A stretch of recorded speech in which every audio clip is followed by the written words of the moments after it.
بقول له يا سيد أنا رجعت على لبنان، أتمنى إنك ترجع كمان على لبنان.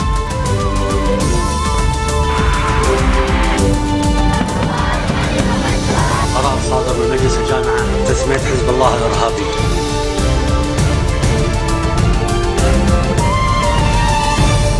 Bonjour à tous et merci de nous rejoindre sur Futur TV pour cette nouvelle édition de la rédaction. Tout de suite les titres. Un déséquilibré à l'origine du détournement du vol égyptaire à Larnaca, le pirate de l'air a été arrêté après s'être rendu. Tous les passagers sont sains et saufs. 1,4 million de dollars pour rénover l'aéroport de Beyrouth. Le ministre des Transports urge le gouvernement de débloquer cette somme à la prochaine réunion du cabinet jeudi. Razi et Zaïter promettent de lancer le chantier quoi qu'il arrive. Fin du bras de fer judiciaire entre les États-Unis et Apple. Washington déclare ne plus avoir besoin du géant à la pomme verte. Les enquêteurs américains ont réussi à débloquer seul l'iPhone d'un des auteurs des attentats de San Bernardino. On débute ce journal avec cette prise d'otage qui s'est terminée il y a 1 heure à Larnaca. Son auteur s'est rendu. Il est égyptien. Il s'agirait, selon le Caire, d'un individu déséquilibré. Le pirate de l'air a retenu 7 personnes, dont 3 passagers, après avoir détourné vers Chypre un Airbus A320 de la compagnie égyptaire. L'homme demandait à voir son ancienne épouse chypriote. Il est désormais entre les mains de la police. L'aéroport de Beyrouth, quant à lui, est le plus sécurisé du monde, mais sa rénovation ne peut plus attendre, dixit le ministre des Transports. Lors d'une conférence de presse, Razi Zaïter a urgé le gouvernement d'adopter les crédits pour lancer une série de travaux à l'AIB. 1,4 million de dollars sont nécessaires d'après lui pour les installations relatives à la sécurité. Il prévient que le chantier débutera même si les fonds ne sont pas débloqués lors du Conseil des ministres jeudi prochain. Après la reprise de Palmyre, quels sont les prochains objectifs des troupes de Bachar el-Assad et leurs alliés russes, iraniens, mais aussi les combattants du Hezbollah? La reconquête de la cité antique ouvre la voie vers Raqqa, capitale du califat autoproclamé du groupe État islamique, mais aussi vers Deir ez-Zor et les zones de l'est de la Syrie, riches en pétrole. Marc Pope. Les forces gouvernementales syriennes qui sillonnent les rues de Palmyre. Une victoire rendue possible par des combats intenses et le soutien aérien russe contre l'organisation de l'État islamique. Avec la reprise de la ville, l'armée syrienne espère court-circuiter l'approvisionnement des bastions djihadistes et se servir de la ville comme base arrière pour mener d'autres attaques vers les territoires encore occupés. Si nous voyons des combattants de l'organisation État islamique, nous informerons les unités d'artillerie et elles attaqueront. Nous avons repris Palmyre et nous sommes prêts à continuer à combattre. Les combats, eux, se poursuivent à la périphérie de Palmyre, dans les villes toujours aux mains des djihadistes. Ici aussi, les troupes syriennes peuvent compter sur le soutien des Russes, que ce soit dans les airs ou au sol. Une équipe d'experts russes fait route vers la Syrie, avec des équipements spéciaux, dont des robots démineurs et des chiens détecteurs de mines, issus de notre groupe de déminage international. Si la victoire a été saluée à la fois par l'ONU et Washington, les États-Unis continuent d'affirmer que le président syrien Bachar el-Assad ne doit pas faire partie de la solution. Le meilleur espoir pour la Syrie et son peuple ne réside pas dans l'expansion de la capacité de Bachar el-Assad à tyranniser les Syriens. Bachar el-Assad a qualifié la reprise de Palmyre d'étape importante dans la guerre contre le terrorisme. Une guerre qui tourne de plus en plus en sa faveur grâce à l'intervention des Russes.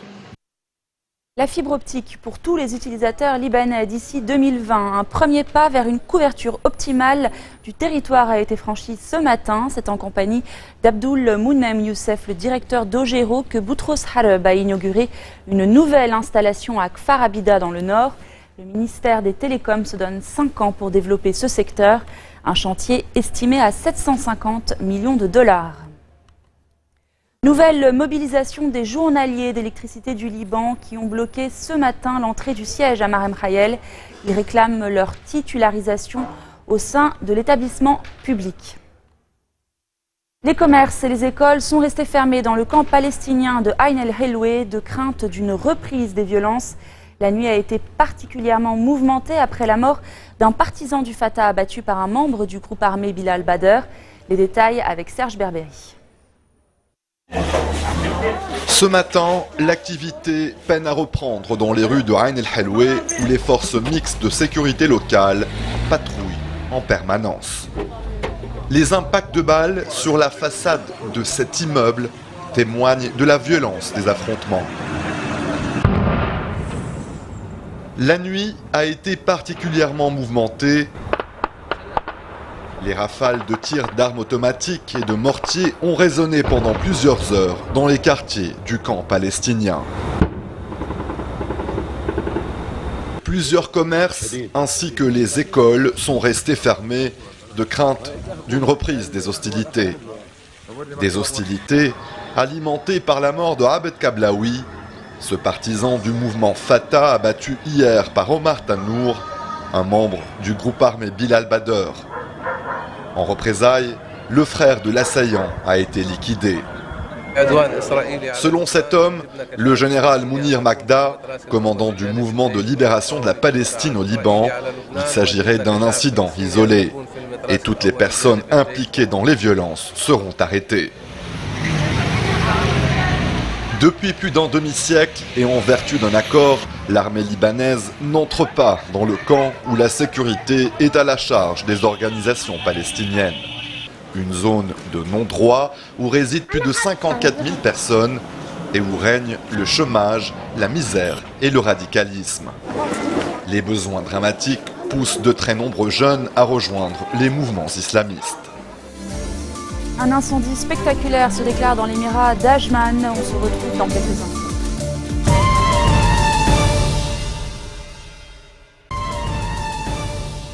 Plusieurs tours d'habitation ont pris feu cette nuit dans l'émirat d'Ajman, près de Dubaï. Aucune victime n'est à déplorer.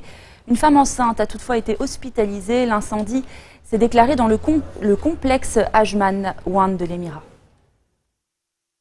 Sur les 5000 personnes fouillées et interrogées au Pakistan, 216 ont été arrêtées. La police ratisse actuellement tous les districts du Pendjab. Après l'attentat de dimanche à Lahore, à proximité d'une aire de jeu, l'attaque a coûté la vie à 73 personnes, dont 29 enfants. Elle a été revendiquée par le Jamaat-ul-Ahrar, une faction dissidente des talibans. Une alerte au colis suspect vient d'être lancée au Capitole à Washington. Nous n'en savons pas plus pour l'instant, mais cette alerte, en tout cas, intervient alors même que la police américaine tente depuis hier de comprendre ce qui a poussé un homme de 66 ans à rentrer armé au siège du Congrès américain. C'est une nouvelle qui met fin au bras de fer entre Washington et le géant Apple. Les enquêteurs américains ont finalement réussi à débloquer seul l'iPhone d'un des auteurs de l'attentat de San Bernardino. Les détails avec Antoine Mariotti.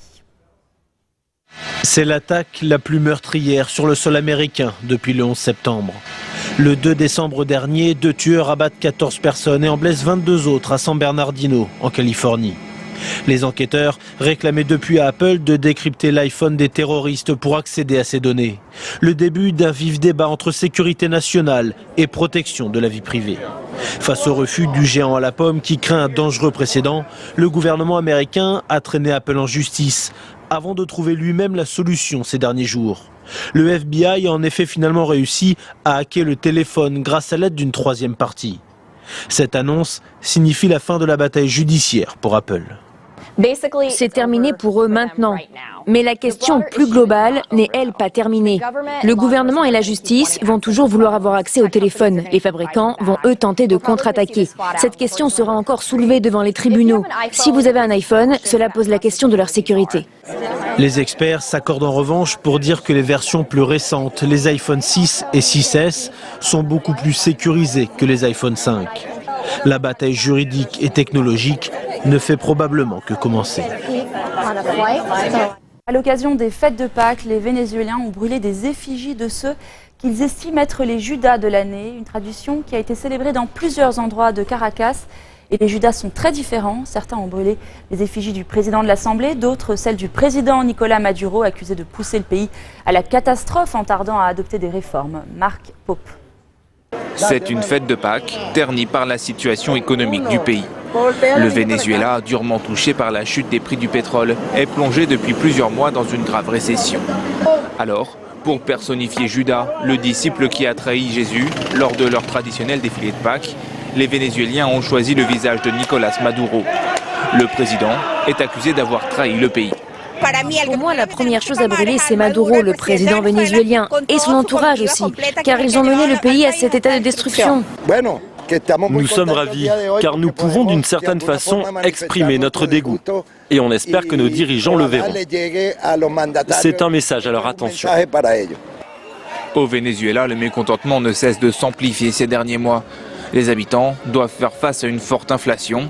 Le prix de l'essence a augmenté de 6000% et de nombreux produits allant du riz aux médicaments viennent à manquer.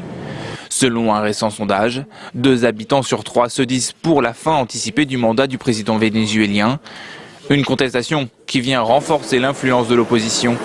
Cette dernière a d'ailleurs remporté en décembre dernier les élections législatives, entraînant la première cohabitation politique depuis l'accession au pouvoir du Parti socialiste en 1998.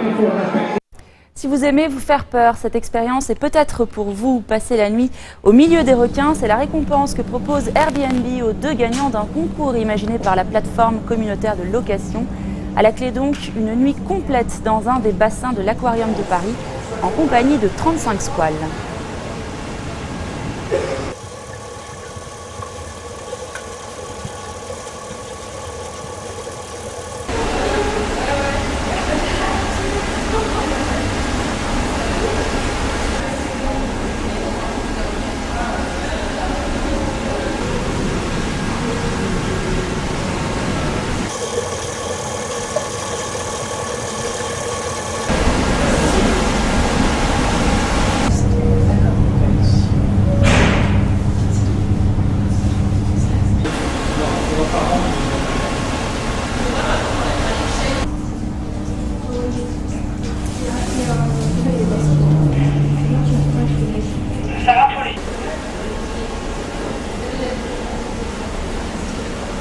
L'idée, c'est vraiment justement de leur expliquer la vie des requins, comment ils vivent, d'expliquer les différents comportements. Ils vont pouvoir aussi nourrir les bébés requins.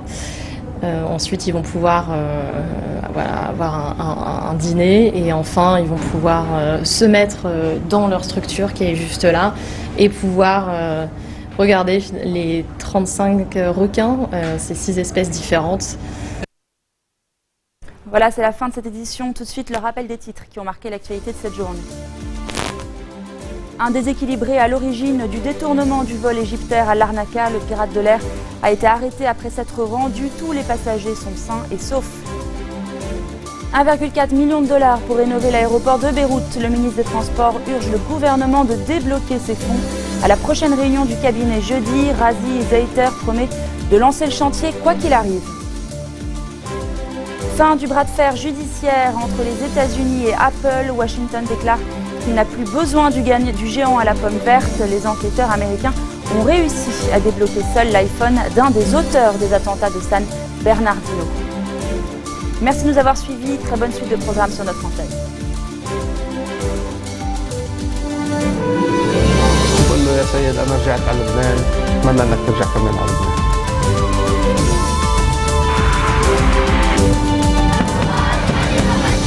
قرار صادر من مجلس الجامعة تسمية حزب الله الإرهابي